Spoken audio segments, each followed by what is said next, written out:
नमस्कार साथियों। 17 अगस्त 2026 को सूर्य देव एक बहुत ही महत्वपूर्ण राशि का परिवर्तन करने जा रहे हैं। इस दिन सुबह लगभग 8 बजे ही मान लीजिए, सूर्य देव कर्क राशि से निकलकर अपनी ही खुद की राशि सिंह राशि में प्रवेश कर जाएंगे। सिंह राशि सूर्य देव की अपनी खुद की राशि है, इसलिए यहाँ पर सूर्य को बहुत मजबूत स्थिति प्राप्त होने वाली है। सूर्य लगभग 1 महीने तक सिंह राशि में रहेंगे और इस दौरान मेष से लेकर मीन तक सभी राशियों के जीवन में अलग अलग तरीके के बदलाव देखने को मिल सकते हैं साथियों, जिसके बारे में अभी हम यहाँ पर डिस्कस करेंगे। लेकिन इस बार सूर्य का सिंह राशि में जो आना है, ये कोई साधारण गोचर नहीं है, क्योंकि सिंह राशि में सूर्य के साथ पहले से केतु देव मौजूद रहेंगे।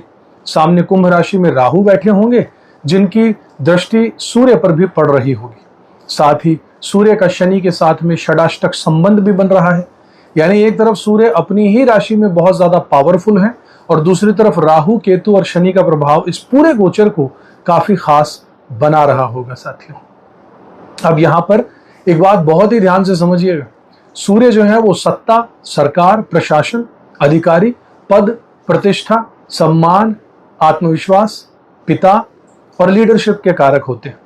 इसलिए सूर्य जब अपनी ही राशि में मजबूत होकर बैठेंगे तो career, government work, authority, recognition और बड़े बड़े लोगों से जुड़े मामलों में मूवमेंट दिखाई दे सकती है। लेकिन केतु और राहु का प्रभाव ये भी देखेगा कि व्यक्ति अपने अधिकार और पावर का इस्तेमाल किस तरीके से करता है, और अगर आप ईमानदारी से अपना काम कर रहे हैं, अपनी रिस्पॉन्सिबिलिटी को निभा रहे हैं और गलत शॉर्टकट से बच रहे हैं, तो यही गोचर बहुत बड़े परिणाम दे सकता है तरक्की के रूप में। लेकिन अगर अहंकार, गलत निर्णय और किसी का नुकसान करके अपना फायदा लेने की कोशिश आपने की, तो वही स्थिति परेशानी का सबब भी बन सकती है साथियों। मैं हूं आपका अपना ज्योतिष रत्न भुवनेश, लेकर आ गया हूं एक और इंपॉर्टेंट वीडियो। अगर अब तक चैनल को सब्सक्राइब नहीं किया तो जरूर कीजिएगा, बेल आइकन प्रेस कर दीजिएगा ऐसे ही रोचक और जरूरी इंफॉर्मेटिव वीडियोस को जानने के लिए। देखिए, इस गोचर का एक बहुत इंपॉर्टेंट मैसेज है, पहचान काम से बनाइए, दिखावे से नहीं। पद मिला है तो उसका प्रदर्शन करने की जरूरत नहीं है, दिखावा करने की जरूरत नहीं है। आपका काम खुद आपकी पहचान बनाए, यही इस समय सबसे अच्छा रहेगा।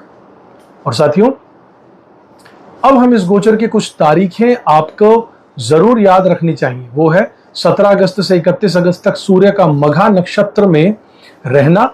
मघा नक्षत्र जो है केतु का ही नक्षत्र है और इसका संबंध पितरों और पूर्वजों से भी माना जाता है।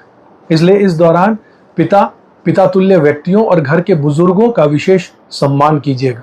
अगर पिता या घर के किसी बुजुर्ग की कोई हेल्थ चेकअप या जरूरी जांच पेंडिंग है तो उसे टालना ठीक नहीं रहेगा, इस वक्त जरूर ध्यान दीजिएगा। इसके बाद 22 अगस्त की शाम बुध भी सिंह राशि में चले आएंगे, यानी कुछ समय के लिए सूर्य, बुध और केतु का प्रभाव एक साथ बनने वाला है। खासकर 22 तारीख और 23 अगस्त के आसपास सूर्य और केतु की युति काफी क्लोज रहेगी, नजदीक रहेगी। इसलिए इन 2-3 दिनों में कोई बहुत बड़ा डिसीजन, कोई बड़ा अनाउंसमेंट या फिर ऐसा फैसला जिसमें बहुत कुछ दांव पर लगा हो, उसे थोड़ा सोच समझ कर करना बेहतर रहेगा साथियों।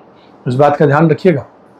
फिर 27 अगस्त की रात सूर्य और बुध की बहुत क्लोज युति बनेगी और बुध आदित्य योग का प्रभाव भी यहां पर मजबूत होगा।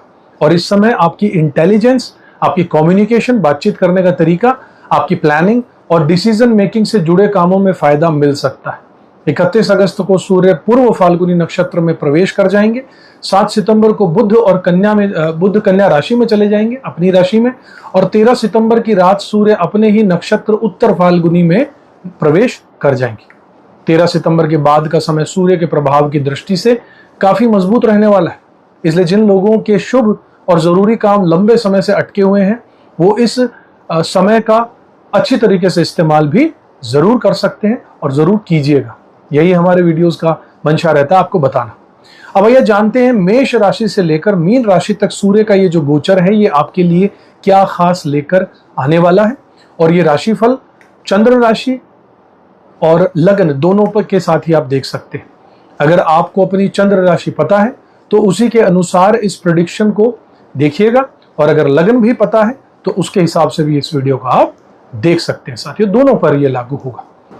देखिए साथियों, मेष राशि के लिए सूर्य आपके पंचम भाव में प्रवेश कर रहे हैं, 5वें घर में, और पंचम भाव शिक्षा का है, संतान का है, प्रेम, बुद्धि, क्रिएटिविटी और कॉम्पिटिटिव सक्सेस का घर होता है।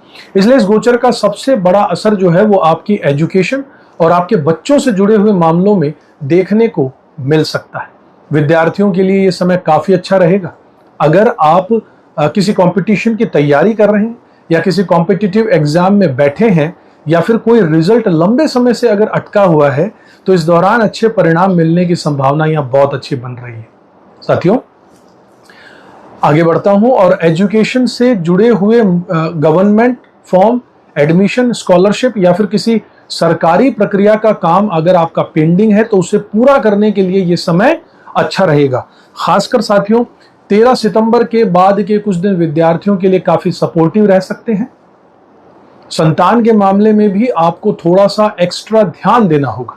यहां आपको केवल पिता की तरह या माता की तरह आदेश देने वाला रोल नहीं रखना है, बल्कि गाइड करके बच्चों को आगे बढ़ाना, समझाना है। बच्चों को सही दिशा दिखाइएगा, उसके साथ समय बिताइएगा और उसकी पढ़ाई या फिर उसके भविष्य पर पूरी पैनी नजर रखिएगा।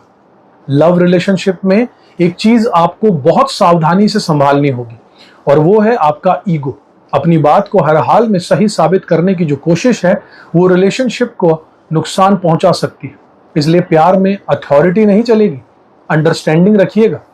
अगर रिलेशनशिप में कोई पुराना इशू चल रहा है तो उसे बातचीत से सुलझाने की कोशिश जरूर कीजिएगा साथियों। अगर करियर की बात करूं तो गवर्नमेंट जॉब, प्राइवेट सेक्टर और बिजनेस तीनों के लिए यह समय अच्छा रहने वाला है। इनकम के नए रास्ते खुल सकते हैं और रुके हुए सारे काम पूरे हो सकते हैं। मंगल का सपोर्ट आपको करेज और एक्शन भी देगा, लेकिन यही एनर्जी गुस्से में अगर बदल गई साथियों तो नुकसान हो सकता है। इसलिए कॉन्फिडेंस बनाकर रखिएगा, लेकिन एंगर यानी गुस्से को भी कंट्रोल में आपको रखना होगा। आपकी हेल्थ में बात करूं तो पेट की गर्मी और पित्त से जुड़ी हुई परेशानी पर आपको विशेष ध्यान देना होगा। रविवार को अपनी क्षमता के अनुसार गेहूं का दान कीजिएगा, यह आपके लिए बहुत अच्छा उपाय रहने वाला है साथियों। तो अब दोस्तों, पूरे सूर्य के गोचर का सबसे इंपॉर्टेंट मैसेज एक बार समझ लीजिए, पूरे गहराई से सुनिएगा। देखिए, 17 अगस्त को सूर्य अपनी खुद की राशि सिंह में प्रवेश कर रहा है। सूर्य मजबूत है, इसलिए करियर, अथॉरिटी, गवर्नमेंट के जितने भी काम हैं, पहचान है, पद प्रतिष्ठा है, अचीवमेंट के लिए यह समय कई लोगों को बड़े अवसर दे सकता है। लेकिन साथ में केतु, राहु और शनि का प्रभाव भी यह तय करेगा कि इन सारी अपॉर्चुनिटीज का इस्तेमाल आप किस तरीके से करते हैं। इस बात पर बहुत निर्भर होगा, उनकी दृष्टि कहीं आपको असर डालेगी जरूर। इसलिए इस पूरे गोचर में अपने ईगो को कंट्रोल करना बहुत जरूरी है। सूर्य आत्मसम्मान है, अपनी पोजीशन का गलत इस्तेमाल मत कीजिएगा, किसी का नुकसान करके अपना फायदा लेने की कोशिश मत कीजिएगा। पिता और बुजुर्गों का सम्मान करना, मैं बार बार आपसे कह रहा हूं, बहुत जरूरी होगा। गवर्नमेंट और ऑफिशियल कामों में डॉक्यूमेंट्स को सही तरीके से रखना बहुत जरूरी होगा। हेल्थ को इग्नोर बिल्कुल मत कीजिएगा, खासकर जिन तारीखों की मैंने बात की है उसमें। उनके आसपास तो बड़े डिसीजन सोच समझकर लीजिएगा, हो सके तो टाल दीजिएगा। उन तारीखों का विशेष ध्यान रखिएगा। 17 से 31 अगस्त का मघा नक्षत्र का जो फेज है वो पिता, पितरों और बुजुर्गों के सम्मान के लिए बहुत महत्वपूर्ण है। 22 और 23 अगस्त के आसपास बड़े डिसीजंस में सावधानी रखनी ही होगी। 27 अगस्त के आसपास बुध आदित्य योग इंटेलिजेंस और अथॉरिटी को मजबूत कर सकता है। 2 सितंबर के आसपास कुछ राशि वालों के लिए रिलीफ का समय शुरू हो सकता है। 7 सितंबर के बाद में कई मामलों में क्लैरिटी बढ़ने वाली है और 13 सितंबर के बाद सूर्य के स्ट्रॉन्ग फेज का उपयोग रुके हुए शुभ कामों को आगे बढ़ाने के लिए किया जा सकता है। जरूर कीजिएगा। और अगर आप चाहते हैं कि सूर्य के पॉजिटिव रिजल्ट्स आपको ज्यादा और ज्यादा मजबूती से मिलें, तो रविवार को सूर्य को जल अर्पित करना, पिता और पिता तुल्य लोगों का सम्मान करना, मैं बार बार कह रहा हूं, ये बहुत बड़ी रेमेडी है। जरूरतमंद की मदद कीजिएगा। अपनी श्रद्धा के अनुसार आदित्य हृदय स्त्रोत का पाठ जितना करेंगे उतना ही बहुत अच्छा रहेगा आपके लिए। ये सब एक अच्छे रेमेडीज में आते हैं। याद रखिएगा, सूर्य केवल पद और प्रतिष्ठा ही नहीं देते, सूर्य हमें यह भी सिखाते हैं कि जब हमारे पास पावर अगर आ जाए तो हम उसका इस्तेमाल करते किस तरीके से। इस गोचर में आपकी असली परीक्षा यही रहेगी कि अपने कॉन्फिडेंस को ईगो मत बनने दीजिएगा, अथॉरिटी को अरोगेंस मत बनने दीजिएगा और एम्बिशन को गलत रास्ते पर न जाने दीजिएगा साथियों, ये बहुत जरूरी है।